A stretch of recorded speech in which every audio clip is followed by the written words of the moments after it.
करते हैं benzaldehyde formation की इटार्ड रिएक्शन। इटार्ड रिएक्शन जो है ये आपकी नेमिंग रिएक्शन है, that is a most important. आपको करना कुछ नहीं है, सिंपल सी बातें हैं। जितनी भी हमारी नेमिंग रिएक्शन है इनको एक अलग कॉपी बनाइएगा, उसमें आप लोग लिखिएगा, क्योंकि बहुत इंपॉर्टेंट है बच्चों। डायरेक्टली क्वेश्चन पूछा जाता है आपका नेमिंग रिएक्शन से। तो जो इटार्ड रिएक्शन होती है ये किसके लिए होती है? Benzaldehyde formation. हम पहले आप लोगों को रिएक्शन बताऊंगा, इसके बाद इसकी मैकेनिज्म देखेंगे। मैकेनिज्म बच्चों बहुत ही इंपॉर्टेंट है नीट और जेई के व्यू से। तो देखिएगा इसकी रिएक्शन। पहले फर्स्ट ऑफ ऑल हम लोग रिएक्शन की बात करते हैं। सिंपल सी बच्चों, हम लोग इसमें क्या यूज करते हैं? टॉल्यूइन यूज करते हैं। टॉल्यूइन क्या होता है? इस तरह से हम लोग इसको टॉल्यूइन कहते हैं। टॉल्यूइन कह दो या मेथिल बेंजीन भी कह सकते हो। टॉल्यूइन और मेथिल बेंजीन बच्चों बहुत ही इंपॉर्टेंट है। मेथिल बेंजीन होता क्या है? इसमें हम लोग किसकी रिएक्शन कराते हैं? क्रोमिल क्लोराइड की कराते हैं, CrO2Cl2 इसकी रिएक्शन कराते हैं। और जो हमारा सॉल्वेंट होता है CH2 या CCl4, ये एक नॉन पोलर सॉल्वेंट है बच्चों। क्या है? Non polar solvent. लिख देता हूं मैं, नॉन पोलर सॉल्वेंट। अब क्या होता है? ये आपका कुछ एक क्रोमिक कॉम्प्लेक्स बनाता है, कुछ इस तरह का, इस तरह से। ध्यान से देखिएगा, यहाँ पे क्या होता है? कार्बन के साथ एक हाइड्रोजन तो एज इट इज ऐसे ही रहता है, लेकिन इसके दो हाइड्रोजन रिप्लेस हो जाते हैं कुछ इस तरह से। क्या होता है? OCrOHCl2, OCrOHCl2।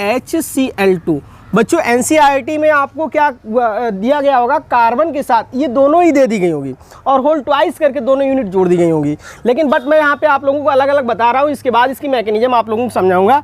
ये बच्चों होता है आपका क्रोमिक कॉम्प्लेक्स। क्रोमिक कॉम्प्लेक्स ये अनस्टेबल होता है, यहाँ पे लिख लीजिएगा, अनस्टेबल होता है। ओके, अब फर्दर क्या होता है? इसकी रिएक्शन में हम लोग एसिडिफिकेशन कर देते हैं। H3O+ क्या करता है? यहाँ से सीधा सा आपका डिजायर्ड कंपाउंड मिलता है, जिसको क्या बोलते हैं? बेंजल्डिहाइड। इसको बच्चों हम लोग कहते हैं बेंजल्डिहाइड। बहुत ही इंपॉर्टेंट है, ध्यान रखिएगा। ओके, रिएक्शन आई थिंक आप लोगों को समझ में आई होगी। इससे मिलती जुलती एक और रिएक्शन आपकी एनसीईआरटी में गिवन है, उसको भी मैं यहाँ पे बता दूंगा। बट इस रिएक्शन की अगर हम लोग बात करें, क्या यूज करते हैं? टॉल्यूइन यूज करते हैं। टॉल्यूइन कह सकते हैं, मेथिल बेंजीन कह सकते हैं। टॉल्यूइन का फॉर्मेशन कैसे करते हैं? बेंजीन से, फ्रीडल कप रिएक्शन से कर सकते हो। ओके, तो ये टॉल्यूइन मिल जाएगा। टॉल्यूइन पर रिएक्शन हम लोग कराएंगे CrO2Cl2 in presence of CH2 and CCl4। CH2 and CCl4 दोनों ही क्या है आपके बच्चों? ये दोनों ही आपके नॉन पोलर सॉल्वेंट हैं। ठीक है, वहाँ से इस टाइप का एक कॉम्प्लेक्स मिलता है जो कि अनस्टेबल होता है। मैं बताऊंगा कैसे बनता है, इसकी मैकेनिज्म कराऊंगा बच्चों। और यहाँ से आपको क्या मिल जाता है? Benzaldehyde. As it is same, इससे मिलती जुलती एक और रिएक्शन है, उसको भी देख लो। वो क्या होती है? यहीं पे टॉल्यूइन की रिएक्शन होती है, टॉल्यूइन CH3। बट यहाँ पे जो आपका रिएजेंट होता है, इसमें एसिटिक एनहाइड्राइड की रिएक्शन कराते हैं। एसिटिक एनहाइड्राइड का CH3CO का होल ट्वाइस O, ये होता है एसिडिक एनहाइड्राइड। यहाँ पे बच्चों जो प्रेजेंस होता है वो CrO3, ये क्या यहाँ पे बनाता है? इस तरह की कॉम्प्लेक्स बनाता है। यहाँ पे भी वही होता है, एक हाइड्रोजन इसका सेम ऐसे ही एज इट इज जुड़ा रहता है, दो यूनिट इसकी कुछ इस तरह से जुड़ जाएंगी बच्चों। ध्यान से देखो, OCOCH3 एंड OCOCH3, ये भी एक कॉम्प्लेक्स कंपाउंड बना। फर्दर क्या करते हैं? इसका एसिडिफिकेशन कराते हैं, H3O+ से क्या करा देंगे और यहाँ पे आपका बेंजल्डिहाइड की फॉर्मेशन हो जाएगी। बस इसमें भी वही होता है, बेंजल्डिहाइड। तो बच्चों आप लोगों को ध्यान से देखना है कि Etard reaction is a most important due to naming reaction. ये आपकी बेंजल्डिहाइड फॉर्मेशन की बहुत ही अच्छी रिएक्शन है स्टूडेंट्स। तो इसको आप लोग कवरेज करिएगा। जितनी भी मैं आपको नेम्ड रिएक्शन कराऊंगा ऑर्गेनिक में, उनको एक अलग कॉपी में सेपरेट करके बना लीजिएगा, क्योंकि इससे डायरेक्टली क्वेश्चन पूछा जाता है सिंपल सा, यानी कि नेम पे ही डायरेक्टली पूछ लिया जाता है। Etard reaction, Perkin reaction, Rosenmund reaction, इस टाइप की बहुत सारी रिएक्शन जो जितनी भी होंगी आपकी ऑर्गेनिक में, उनको सबको आप लोग सेपरेट कर लीजिएगा। ओके, तो चाहो तो इसका स्क्रीनशॉट ले लो, देन इसके हम लोग मैकेनिज्म की बात करते हैं। ओके स्टूडेंट्स, अब देखो इसकी मैकेनिज्म हम लोग बात करते हैं। तो हम लोग पहले तो इटार्ड रिएक्शन की बच्चों मैकेनिज्म पढ़ेंगे, बहुत ही ध्यान से देखिएगा। इसको हम लोग कुछ इस तरह से रेस कर देते हैं। बहुत ही अच्छे से देखिएगा, बहुत ही इंपॉर्टेंट है और बहुत ही ईजी है। बस आपको देखना है बच्चों, ध्यान से देखिएगा, कोई प्रॉब्लम नहीं होगी आपको मैकेनिज्म में। चलो, फर्स्ट ऑफ ऑल हम लोग क्या यूज करते हैं? आपका टॉल्यूइन यूज करते हैं। यहाँ पे लिख दीजिएगा मैकेनिज्म। मैकेनिज्म से होता क्या है बच्चों? रिएक्शन आपकी इजी हो जाती हैं। यानी कि कोई भी रिएक्शन अगर आप लोग पढ़ो तो उसकी मैकेनिज्म जरूर पढ़ा करो इफ़ पॉसिबल है तो। आप लोग वैसे जितनी भी नेमिंग रिएक्शन है ऑलमोस्ट मैं उनकी सबकी मैकेनिज्म आपको बता ही दूंगा, बट जो आपकी सिंपल रिएक्शन है वो तो डायरेक्टली ऐसे ही हो जाएंगी। लेकिन इसमें देखिएगा सिंपल सी बात, मैकेनिज्म में हम लोग इसमें यूज करते हैं टॉलिन। टॉलिन में क्या होता है, एक हम लोग कुछ इस तरह से लिख लेते हैं। देखो मेन चीज़ क्या होता है, उसके स्ट्रक्चर और लिखने के तरीके। सबसे पहले हम लोग यहाँ पे हम लोग कार्बन के साथ एक हाइड्रोजन को ऐसे लिख लेते हैं और इसके जो 2 हाइड्रोजन है उनको कुछ ऐसे लिख लेते हैं। ध्यान से देखिए मैं करूँगा क्या, बहुत ही अच्छे से। अब यहाँ पे हम लोग क्या करते हैं, क्रोमिल क्लोराइड की बच्चों 2 यूनिट लेनी पड़ेंगी हमको कुछ इस तरह से। ध्यान से देखिए Cr double bond O, structure बना देता हूँ Cl एंड Cl, तो CrO2Cl2। एक और यूनिट ले लीजिएगा Cr double bond O and Cl then Cl। ओके, अब देखो होता क्या है बच्चों, इसमें एक होमोलिटिक क्लीवेज होता है। ये जो बॉन्ड होता है ये आपका होमोलिटिक क्लीवेज कुछ इस तरह से, यानी कि फ्री रेडिकल मैकेनिज्म यहाँ पे बन रही है आपकी। ये ऐसे ही यहाँ पे एक ऑक्सीजन अपनी तरफ ऐसे शिफ्ट करेगा, ये क्रोमियम की तरफ बॉन्ड टूटेगा, ये भी इस तरह से ब्रेक होगा, इस तरह से। ऐसे ही बच्चों क्या होगा, ये भी क्लीव करेगा और आपका एक इस तरह से क्लीव होगा। ध्यान से देखिएगा।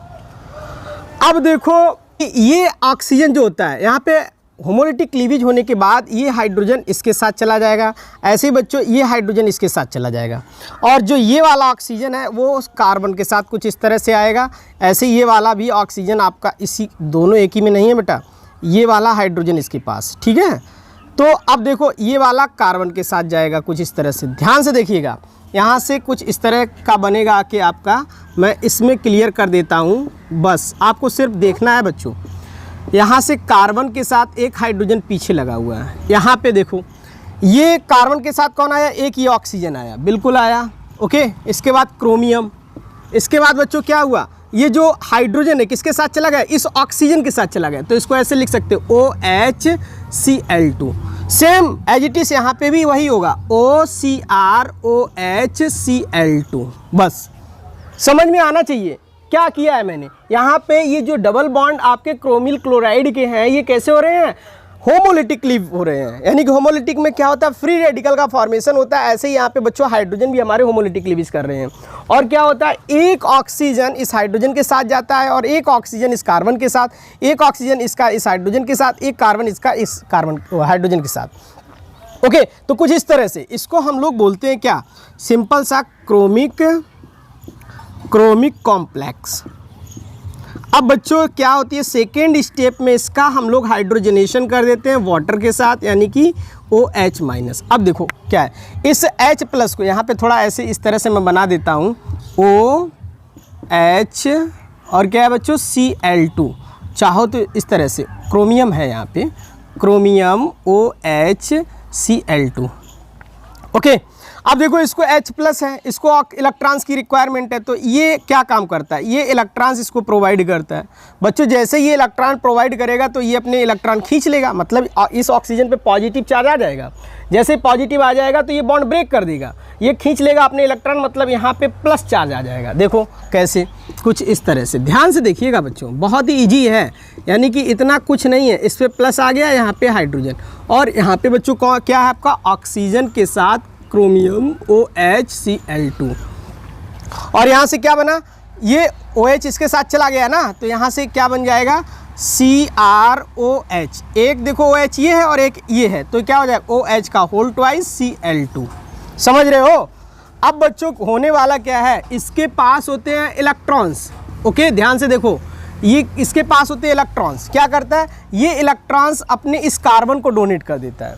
जैसे ही ये ऑक्सीजन अपने इलेक्ट्रॉन इस कार्बन को डोनेट करेगा, वैसे ही बच्चों ये बॉन्ड भी क्लीव हो जाएगा, मतलब इस पे आ जाएगा पॉजिटिव, और इसको सपोर्ट करने आपका पहुंचेगा OH। तो अल्टीमेटली आपके पास क्या बन रहा है, ध्यान से देखिएगा, इस तरह से, यहाँ जगह कम है, थोड़ा इसको ऊपर लिख देता हूँ, कॉम्प्लेक्स।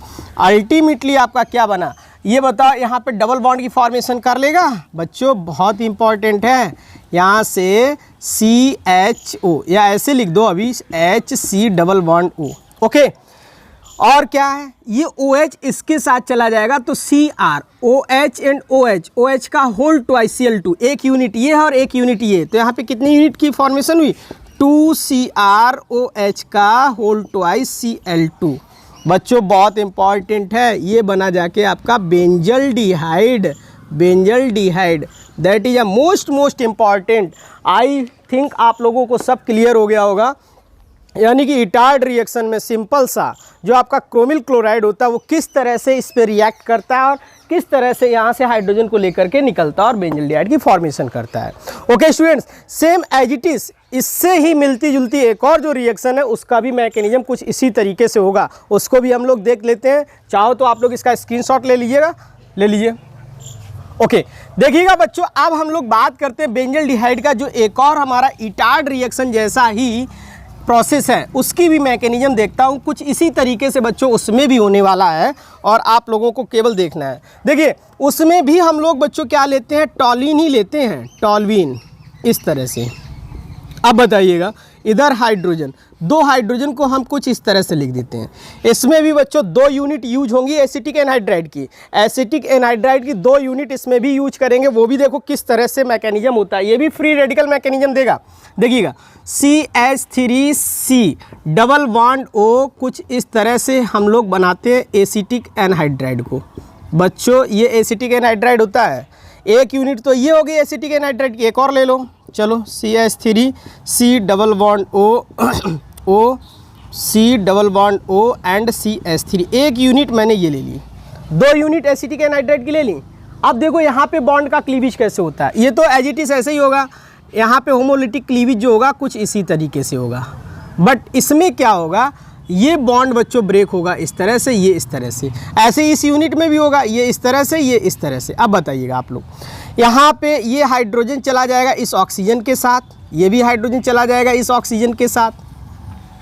ओके अब बच्चों होने वाला क्या है, सिंपल सा, ये जो ऑक्सीजन है ये आपका इस कार्बन के साथ जाएगा, ऐसे ये ऑक्सीजन किसके साथ जाएगा, इस कार्बन के साथ जाएगा। मतलब इनके जो फ्री रेडिकल आपके मिल रहे वो इलेक्ट्रॉन जाएंगे, तो आपके पास कौन सी स्पीशीज बन के आएगी। ध्यान से देखो, बहुत ही इंपॉर्टेंट है, मैं आप लोगों को एक एक चीज़ बता रहा हूँ। यहाँ से हाइड्रोजन ये एजिटिस है, इसके साथ कौन आया, ये वाली यूनिट आई है पूरी OCOCH3, तो लिख लो ये वाली यूनिट यहाँ पे OCOCH3। ओके ऐसे यहाँ पे OCOCH3 OCOCH3 ये यूनिट आई। आउट का क्या कौन सी यूनिट हुई है बच्चों, बाहर कौन यूनिट निकली है, CH3COH। ओके ऐसे इसमें CH3COH या ऐसे कह सकते हो CH3CHO, यानी कि 2 यूनिट आपकी निकली है CH3CHO की। बात को समझिएगा, बहुत ही इंपॉर्टेंट है, करना कुछ नहीं है, केवल आपको बॉन्ड ब्रेक करना है। होमोलिटिक क्लीवेज अगर आप लोग समझ गए तो फिर क्या है, आपका फ्री रेडिकल होगा, यानी कि क्या होगा, आपका कंबाइन होगा और फॉर्मेशन करेंगे। तो देखो अब इसमें हम लोग एसिडिफिकेशन कर देते हैं, H+ और OH-। ध्यान से देखिएगा, इस H+ पे यहाँ पे होते हैं इलेक्ट्रॉन्स, ठीक है, इस H+ को ये देगा इलेक्ट्रॉन्स, तो ये बॉन्ड बच्चों क्लीव कर जाएगा। मैंने कहा नहीं, एज इट इज इटार्ड जैसा है, इटार्ड रिएक्शन में जैसी मैकेनिज्म थी बिल्कुल वैसी है। अगर आप लोगों को इटार्ड रिएक्शन की मैकेनिज्म आ गई तो इसको करने में कोई प्रॉब्लम है, बिल्कुल नहीं है। देखो तो क्या होने वाला है यहाँ पे, कुछ इस तरह से, ध्यान से देखिएगा बच्चों, ये CH। ओके अब बताइएगा, ये बॉन्ड ब्रेक करके इसके साथ चला गया, इसके साथ, तो क्या बन जाएगा CH3COOH, यहाँ से एक यूनिट आपकी निकल गई है CH3COOH इस तरह से। अब देखो इसमें क्या हुआ, यहाँ पे बच्चों प्लस चार्ज आ जाएगा, जैसे ही अपने इलेक्ट्रॉन खींच लेगा पॉजिटिव चार्ज।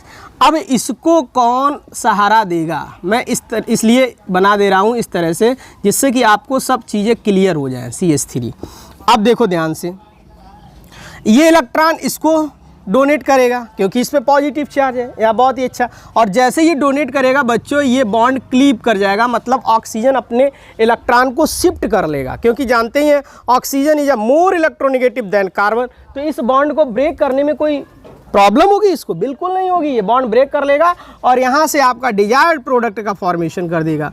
बोलो क्या बन जाएगा, यहाँ पे CHO बन जाएगा, है ना। अब देखो यहाँ पे क्या रह गया था, यहाँ पे आपका बना था सिंपल सा प्लस चार्ज आएगा यहाँ पे, तो हम लोग लिख देते हैं प्लस, और यहाँ पे बच्चों डबल बॉन्ड OCH3। इसको हेल्प करने के लिए ये OH माइनस बैठा है और जाकर के यहाँ अटैक करेगा, बताइए CH3COOH, एक और यूनिट आपकी यहाँ से बाहर हो गई CH3COOH। मेरे कहने का मतलब क्या हुआ कि यहाँ से भी आपका बेंजल डिहाइड मिला जाके बच्चों, बहुत ही इम्पॉर्टेंट है। आई थिंक आप लोगों को बिल्कुल भी परेशानी नहीं हुई होगी मैकेनिज्म में। मैकेनिज्म अगर आपको क्लियर हो गई तो समझ लीजिएगा फिर कुछ भी नहीं रह जाएगा। बच्चों आपको इटार्ड रिएक्शन बिल्कुल क्लियर हुआ होगा, इटार्ड से मिलती जुलती एक और रिएक्शन क्लियर हुई होगी। तो मैं चाहता हूं कि आप लोग वीडियो को शुरू से लेकर लास्ट तक देखिएगा, मतलब बिल्कुल भी स्किप मत करिएगा, और उन बच्चों तक बिल्कुल शेयर करिएगा जो कोचिंग अफोर्ड नहीं कर सकते हैं या जिनकी फाइनेंशियल कंडीशन सही नहीं है। ओके बच्चों, तो वीडियो को लाइक तो बनता ही है। मैं इतनी मेहनत करता हूं आप लोगों के लिए, तो आप लोगों को लाइक करने के लिए क्या प्रॉब्लम होती है, एक बटन तो दबा ही सकते हैं ना, जिससे कि हमारा एनर्जी लेवल हाई होता है और माइंड बूस्ट होता है बच्चों, और ज़्यादा मेहनत करने का प्रयास करता हूं, यानी कि और ज़्यादा हम अपने आप से डेडिकेट रहता हूं इसको करने के लिए। ओके बच्चों, तो देखिएगा इसके बाद हमारा गटरमैन कोच रिएक्शन होगा, देन हम लोग एल्डिहाइड कीटोन प्रिपरेशन मेथड पढ़ेंगे। तब तक हमारे नेक्स्ट वीडियो के लिए आप लोग वेट करिएगा। Till then, thanks a lot.